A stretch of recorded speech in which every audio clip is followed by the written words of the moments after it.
And the next thing I'm gonna show you is how to collab stream with another person. So the first thing you want to do is just go to the Friend Connections tab on the left and click Add Friends. Here I'm gonna share my Ingest 2 because that's what I'm using on my Moblin. So we're gonna add manavbokanala@gmail.com. He's right here. And so our friend request is sent.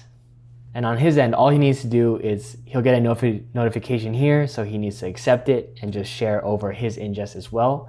And immediately, while you can even do this while you're live, but it shows up here. And so if we go to dashboard here, we're still in our scene, but if we go to the friend tab, we can see that his scene is actually active right now, and we just switch to it immediately. And so this can happen while you're live. So now we can collab and use the same camera, you know, if we're eating or anything like that. And a lot of streamers like doing this. And to go back to your own scene, you just go to click Ingest 2 scene and it'll be back on your camera and you can collab together on your own camera. And yeah, that's as easy as it gets. Now you can just start a stream and go from there.